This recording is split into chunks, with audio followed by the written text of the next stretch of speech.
Okay, welcome back. We all had a great weekend as we look towards July 4th. Let's get one more great week of studying in before we get to our holiday. And we will start with our newest part of our RBT exam review, where we're going over our latest RBT exam together and breaking down the questions. If you're new to the channel, welcome. If you're returning, welcome back. Please like and subscribe. I really appreciate it. If you're looking for our proven study materials, we've helped thousands of RBTs pass their exam. Please check out rbtexamreview.com. We offer 3 practice exams, a task list study guide, and our combo pack, which is our best deal. Other than that, keep working hard, keep studying hard. Let's get to our questions. Question 1. After 2 weeks of working with the client, you notice that the client starts to rely on prompts once prompts are introduced. You tell your BCBA and they change their prompting strategy. What strategy would be best to avoid your client becoming reliant on prompts? What is the question asking? Always start there. Question wants to know about a strategy we can use to help our client avoid becoming reliant on prompts. So for the most part, the first part of the question's almost irrelevant, right? Yes, we know that your client starts to rely on prompts and your BCBA changed the prompting strategy. But what they're asking you, or what the question is asking you, is what strategy would you choose to best avoid your client becoming reliant on prompts? And when our client becomes reliant on prompts, it means we've either been too intrusive with our prompts, too physical, or we've used prompts for too long. Both of those need to be avoided. So how can we do that? If you want to avoid reliance on prompts, would you start with the most to least strategy? Well, in a most to least strategy, you're starting with the full physical prompt, right? You're starting with the most intrusive prompt needed or possible. Not necessarily what you want to do with the client who is relying on prompts, because if you're doing it for them, their reliance on prompts is more than likely to increase. So in reality, you want to use a least to most strategy. We want to start with the least intrusive prompt possible. What if we can start with a gestural prompt, right? Very mild, very minimal type of prompt, okay? Makes it easy to fade, not very intrusive. For the most part, the client is doing it all on their own, except for a small prompt here or there. If we want to avoid this type of prompt reliance, we need to start least to most. Graduated guidance, while decent because we are fading it rather quickly, is a physical prompting method. Again, physical prompting clients who become reliant on prompts isn't always the best idea. It's not as good of a plan as a least to most strategy. And then finally, use only gestural prompts. So I talked about using gestural prompts in the least to most, but with the least to most, you're not constrained to any one prompt, right? You're trying to find the prompt that's effective, right, with the least amount of intrusiveness. If we only use gestural prompts, well, what if gestural prompts aren't effective, right? We're going to have to choose a different prompt. Avoid that's a very specific answer, right? You need to think, if I only could use gestural prompts, what happens if they don't respond to gestural prompts, right? It just doesn't make any sense. So if we want to avoid our client becoming reliant, we need to start with the least intrusive strategy and move upwards. The client in the previous question has a tendency to become reliant on prompts when prompts are introduced. This is often referred to as what? Kind of a continuation. I thought it would be good that we acknowledge there is a name when a client becomes reliant on prompts or needs prompts to do things, okay? It's one of the most frustrating things in ABA, right? When we prompt to the point of this occurring, okay? Because it's hard to undo, right? Especially the longer learning history goes on. So when they become reliant on prompts, what is it called? Is it called prompt control? It's not, right? Is it called prompt habit? No. Is it called prompt motivated? No. It's called prompt dependency. Pretty straightforward definition question, but building on our last question, again, I like to give you sometimes these definition type questions to make you aware of some of the more lesser used terms like prompt dependency. Prompt dependency means your client has become dependent on a prompt. That prompt is now effectively functioning as the SD. That's a problem. We need the SD to function as the SD, not the prompt. So again, why will we do the least to most strategy? Because we're trying to be as invasive as possible, right? As little intrusion as possible in the client completing the skill. Because what we're trying to avoid is reliance on prompts, otherwise known as prompt dependency. My infant daughter normally eats at 6 a.m., 9 a.m., 12 p.m., 3 p.m., and 6 p.m. If I wanted to measure the average time in between her feedings, what measure system would I use? All right. What is the question asking? The question is asking about a measurement system, looking to find the average time in between feedings. Now think about it. Think about what type of measurement we're looking at. Okay, we're looking at time alone. So what can we eliminate? We can eliminate frequency. We can eliminate rate. Both frequency and rate, we need some sort of count.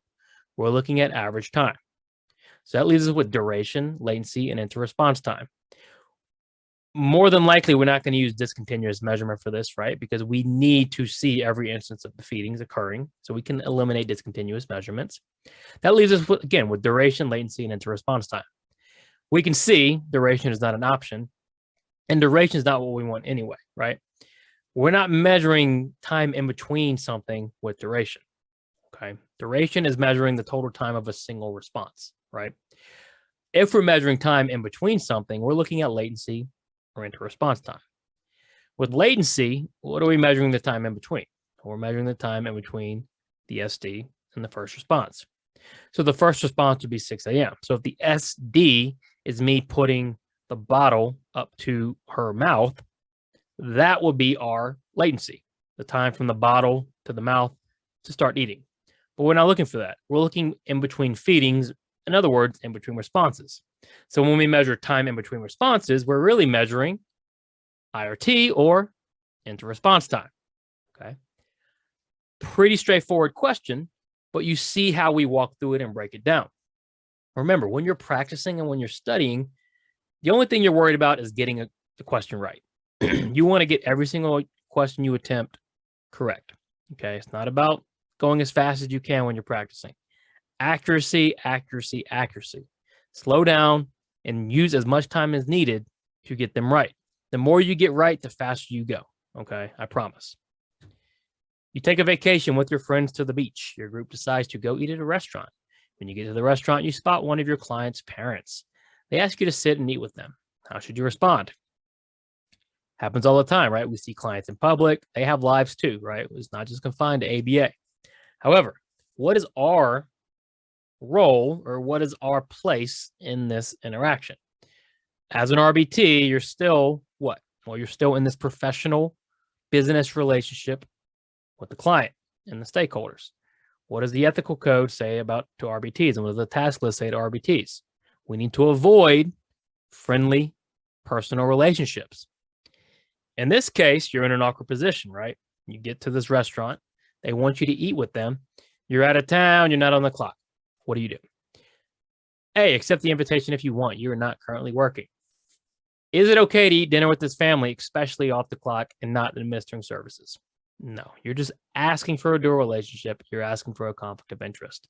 You should certainly not accept the invitation. B, accept the invitation, but make sure and let your supervisor know first. Again, we need to not accept this invitation. It's no different than if you were in town, your client invited you to dinner, you would have to say no. We need to avoid those dual relationships and conflicts of interest. C, decline the invitation. You want to avoid any dual relationship. Perfect, right? C, right to the point. It's what we're trying to achieve here. Okay, I know it's awkward. I know it can be difficult, but we have to remain ethical. And then finally, D, decline the invitation if the meal is more than $10. It's not really the issue here. Okay, we assume you would be paying for your meal. If anything, if you ate with them, which you shouldn't, right? But the cost isn't the issue. The cost, the issue here is you're about to engage in some sort of personal relationship with this family when you need to avoid those at all costs. A skilled car mechanic is able to repair an engine in any type of truck, car, or van. The car mechanic has done what in terms of his ability to repair vehicles? Okay, interesting. Kind of a tricky question, right? What are we looking at? We're looking at the car mechanic's ability to repair vehicles. What do we know about his ability to repair vehicles? We know he can repair engines in cars, trucks, and vans. What does it sound like to you? To me, it sounds like he's generalizing this skill. He must have learned this skill somewhere, right? He must have learned to repair his first engine. And then he started to generalize that ability to other engines. When we have a single response generalized across multiple stimuli, so our single response is repairing, the stimuli is the engines of cars, trucks, and vans. What do we call that? Well, has the mechanic generalized stimuli, or in other words, stimulus generalization? He has stimulus generalization, a single response across multiple stimuli, right? What about response generalization? Response generalization is multiple responses across a single stimuli. The response is singular. It doesn't change. It's repairing. He's just going from car to truck to van, different engines, different stimuli. Has he failed to generalize? Well, of course not. He's generalized adequately. Has he overgeneralized? Not as far as we know. It seems like a skilled car mechanic who could repair any type of car, truck, or van would be very successful. That is not overgeneralizing.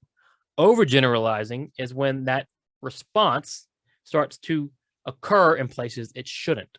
If you start to call all women mom, that's overgeneralizing. But that's not what is occurring. What is occurring is the car mechanic has generalized stimuli, or in other words, stimulus generalization.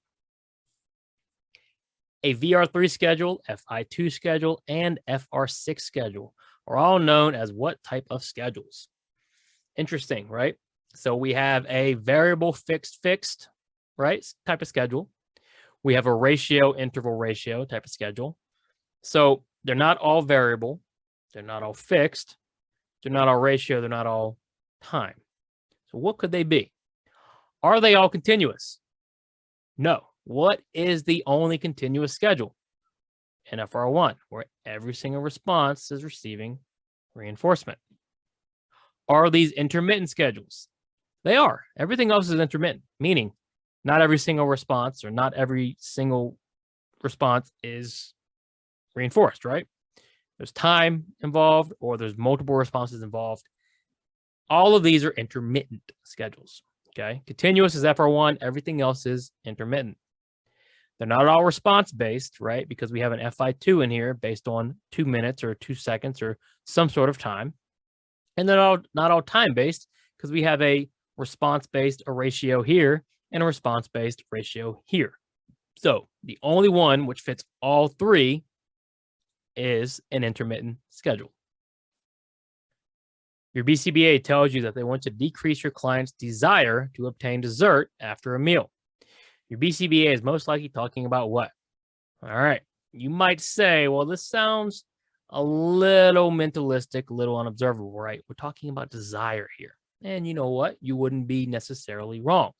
However, there is a specific term we use when we're talking about a client's want, right? The value of a consequence, the want or not want of a consequence.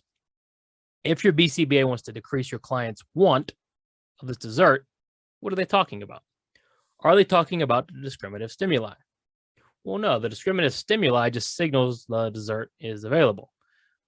We're not worried about that necessarily yet. We want to first manipulate the desire or the want, right? Change the value of the dessert. What about prompts? Well, we're not using any cues. There's no sign of a cue or prompt change here. Prompt fade. Prompt doesn't fit. What about a motivating operation? What does a motivating operation do? Motivating operation increases or decreases the value of a consequence, making the person want or not want something. That's what we're trying to do here. We want to decrease the motivating operation or the motivation to obtain this dessert after a meal. And then finally, D, consequences. Okay, we're not talking about consequences here. These are antecedent. A motivating operation is an antecedent, so we can eliminate consequences. Our answer is going to be C, motivating operations. Your BCBA tells you want to decrease your client's desire to obtain dessert after a meal. We want to decrease the value of that dessert, decrease the value of the consequence, reduce the want, manipulate the motivating operation. When implementing a shaping procedure properly, what are you, the RBT, reinforcing? This is a definition question disguised as an application question. All we need to ask ourselves is, what is shaping? When you see terms, start to define them in your head. So what is shaping? Well, shaping, we're trying to create a behavior. We have a part of that behavior, otherwise known as a successive approximation, and we're trying to reach a terminal behavior by reinforcing each successive approximation until we get to the final behavior. So what are we reinforcing? Are we reinforcing just the terminal behavior? Well, no, we've got to get to that terminal behavior somehow, and we do that through reinforcing what? Approximations. So do we just reinforce the approximations? Well, again, no. What happens when we get to the terminal behavior? Well, we want to increase the terminal behavior, so we need to reinforce that as well. So are we going to reinforce both terminal and approximations? 100%. You reinforce successive approximations of behavior until you reach the terminal behavior, and then you reinforce the terminal behavior like you would any other behavior. What about neither terminal behavior or the approximations? No, then that wouldn't be shaping. So when implementing this procedure properly, you are reinforcing both the terminal behavior and the approximations. Finally, Blair is training for her dance recital. Her instructor wants to work on Blair's focus when there are distractions in the audience. Blair's instructor will play loud music and talk during Blair's rehearsal to distract her, and will only stop when Blair completes her routine accurately. Blair's teacher is attempting what? Notice how it says attempting. Okay, it's a reinforcement punishment question. What do we know about reinforcement and punishment? Well, we need to know its effect on future behavior in order to say for sure what it is. Therefore, we're just hypothesizing or picking our best guess at what Blair's teacher is attempting. What does Blair's teacher want her to do? Well, she wants Blair to focus and complete the routine even with distractions. So does she want to increase her behavior or decrease it? Well, she wants to increase it. She wants to increase her focus, and she wants to increase Blair's ability to complete the routine accurately. Only when Blair completes the routine accurately does she remove the distractions. So we're removing something, making it positive or negative, and we're increasing something, making it reinforcement or punishment, reinforcement. Blair's teacher is attempting negative reinforcement. By removing loud music and talking and the distractions, she's hoping to increase Blair's ability to complete her routine accurately. Thank you for watching. Please check out rbtexamreview.com for all of our study materials. As always, any questions or comments, let me know. I'd love to help. Work hard, study hard. I'll see you soon.